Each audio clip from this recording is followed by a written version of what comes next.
Mesdames, Messieurs, bonsoir à tous. Merci d'être avec nous. Bienvenue dans L'Homme et son histoire aujourd'hui. Meilleurs vœux à vous tous.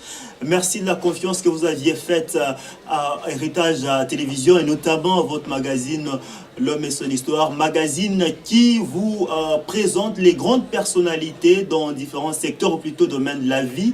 Merci de la confiance que vous nous aviez faite, je le disais, pour 2017.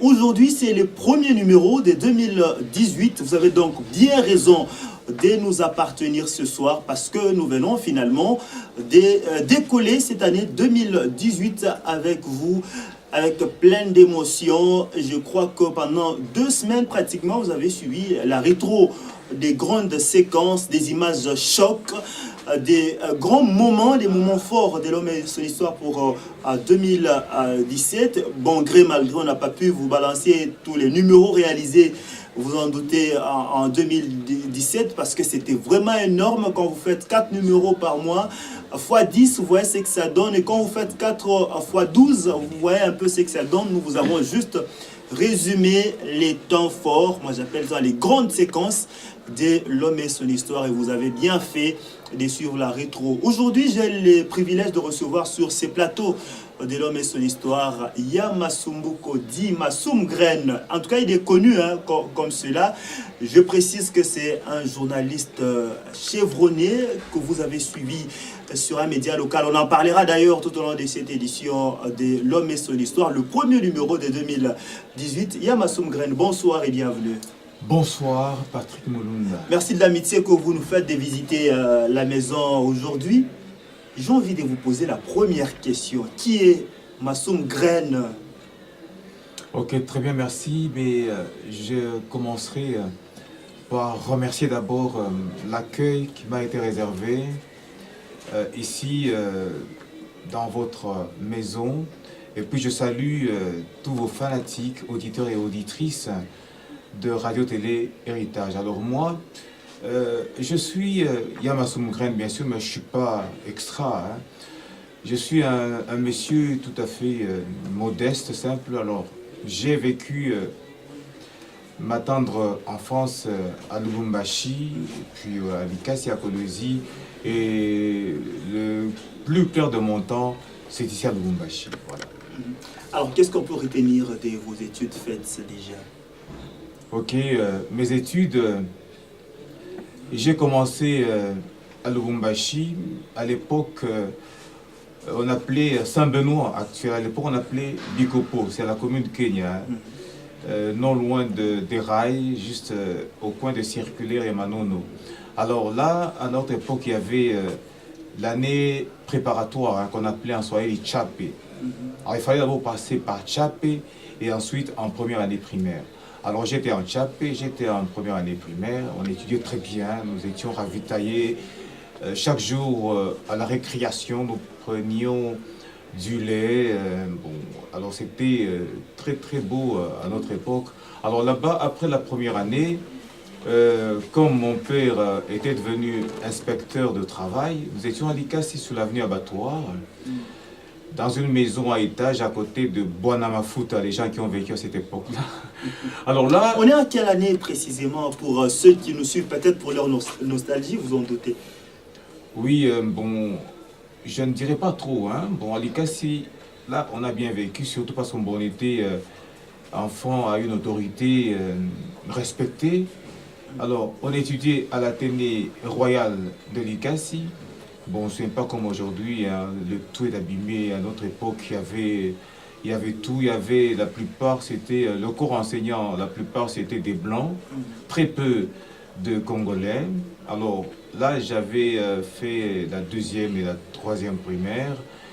Et c'était un très beau établissement là-bas, un bel établissement parce que il y avait... la salle de gymnastique sur place, il y avait les toilettes pour filles et garçons, malgré que nous étions à l'école primaire. Et puis il y avait tous les papiers de toilettes, c'était beau, et puis il y avait des fleurs, tout ça, il y avait la gardienne. Bon alors là, j'étais... je voyais, j'écrivais, mais je ne savais pas que j'étais vraiment myope. Alors moi, je pensais que tout le monde était comme ça. Et comme, bon... mon père, malheureusement, il était très méchant, plus que même un lion. Alors, je ne pouvais rien lui en parler. Alors, je partais à l'école, il y a des fois, les enseignants pouvaient faire des petites notes à mon père. Voilà, votre fils ne voit pas bien au tableau. Bon, pour lui, c'était un garçon qui n'était pas intelligent. Et surtout avec nos pères à l'époque, hein, bon, alors que ce n'était pas ça la réalité. Et puis là-bas, bon, on a étudié, bon, et puis, vous voyez un peu, il était inspecteur du travail, et puis quelques 2 années après, il a été muté à Kolwezi. Et là, encore dans un établissement scolaire, toujours Athénée, mais ce n'était pas un bel établissement comme à l'ICASI. Hein. L'Athénée de Kolwezi, ce n'était pas meilleur par rapport à l'Athénée de l'ICASI. Alors là, à Kolwezi, j'ai appris la 4e et la 5e primaire. Bon, j'étais toujours myope, mais Dieu voulait que j'apprenne quand même quelque chose. Et puis, en 1964, nous étions de retour ici à Lubumbashi. Alors depuis 1964 jusqu'à aujourd'hui, nous sommes à Lubumbashi, je suis ici, j'ai vécu ici. Alors nous étions en ville, nous habitions la ville, à l'époque, l'actuel Square Forest. À l'époque, on appelait ça boulevard Enastrid. Hein. Bon, maintenant, je suis sûr qu'on a tout abîmé. Hein. Boulevard Enastrid, c'était beau.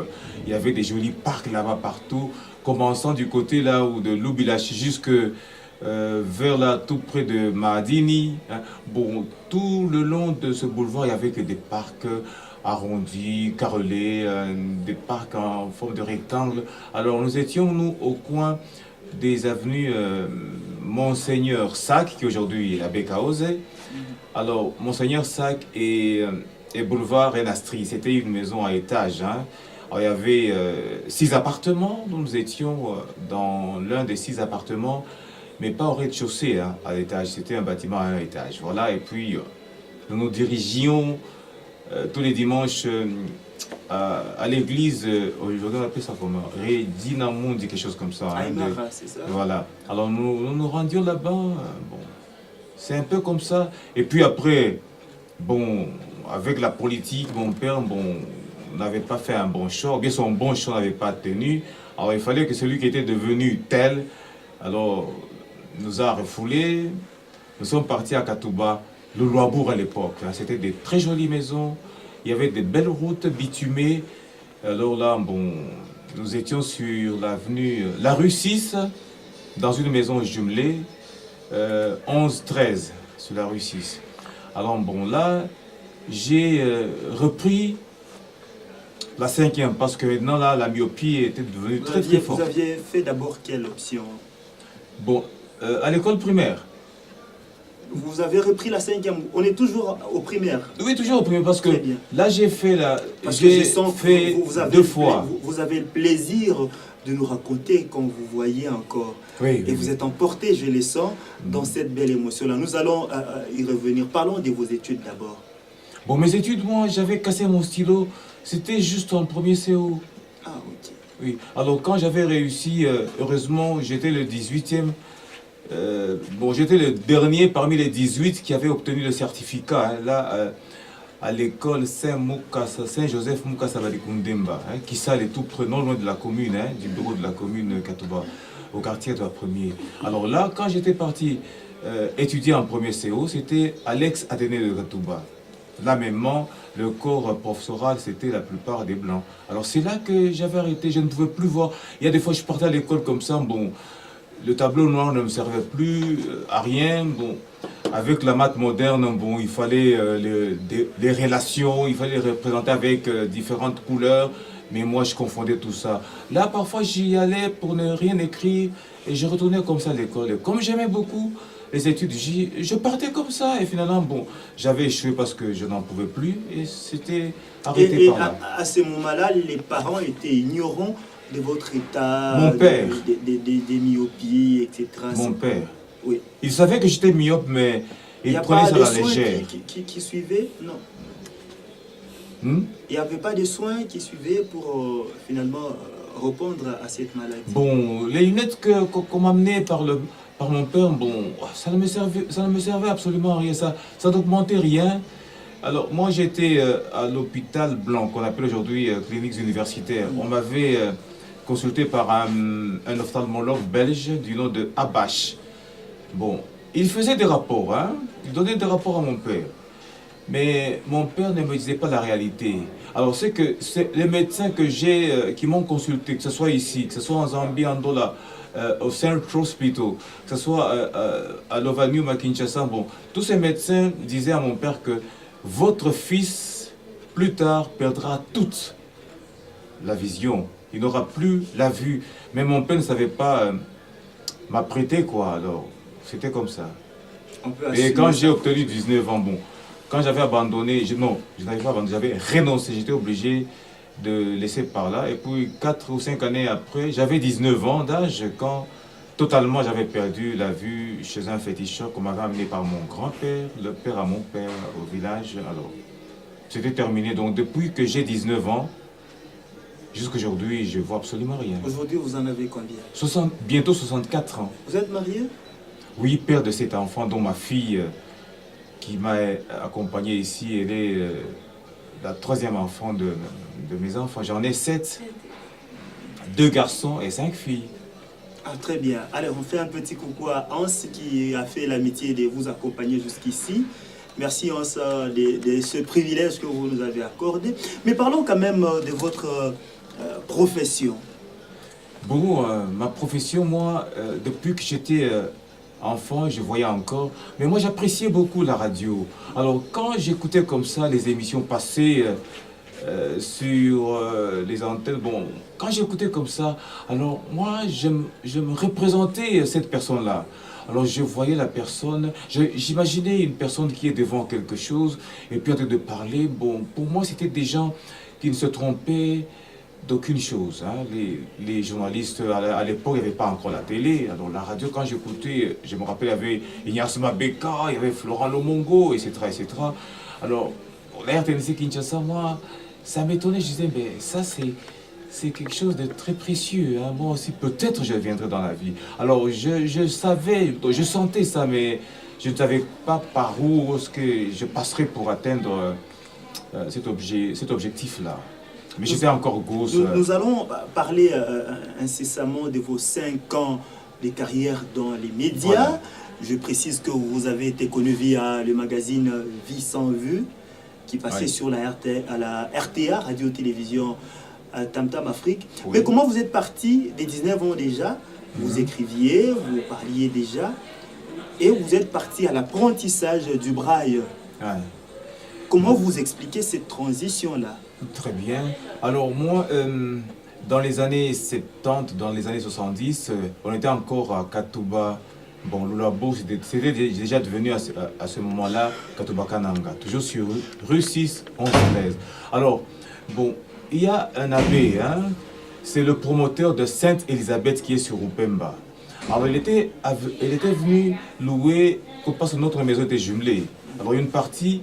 Il avait pris une partie en location. Il venait de la paroisse là, à la Gécamine, hein, au couvent, là, je ne sais pas comment on appelle ça, tout près de Moulolo, quelque chose comme ça. Notre-Dame de la Paix. Voilà. Alors, il avait voulu être indépendant. Hein. Alors, il a pris une partie de notre maison jumelée.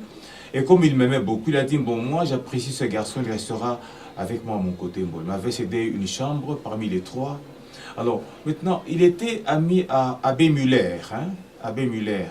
Il a contribué à la création de la fondation de Nourou, école aujourd'hui pour enfants aveugles, qui est à Kamalo, dans l'ancêtre de Wema. Alors, c'est lui qui, quand il est arrivé là-bas, chez l'abbé Léon, l'abbé Léon, un jour, lui a dit, mais j'ai quelqu'un ici qui est devenu aveugle. Est-ce que... Oh, mais oui, avait répondu Abbé Muller, moi, je m'en occupe. Parce que lui, il a encadré des non-voyants, il leur donné l'occasion et la chance d'apprendre à fabriquer des paniers et tout ça avec les rotins. Alors, quand moi, je n'ai pas eu cette chance d'aller à Nourou. Alors, Abbé Muller m'avait envoyé un moniteur, Tcha Moussa. C'est quelqu'un qui venait de l'Angola. Alors, il était amputé d'un bras. Alors, il arrivait chaque fois là-bas chez moi, 2 fois par semaine, Alors, il m'a appris, moi, il m'a appris uniquement l'alphabet, hein, de A à Z. C'est tout. Alors, avec ça, moi, j'ai commencé à me débrouiller. A, B, C, D, bon, il fallait écrire Baba, B, A, B, A, et puis bon, finalement, je me suis mis à prendre des livres. Alors, je dis, amenez-moi tel livre, je vais transcrire ça en braille. J'écris, et je commence à me développer petit à petit. Et surtout, fin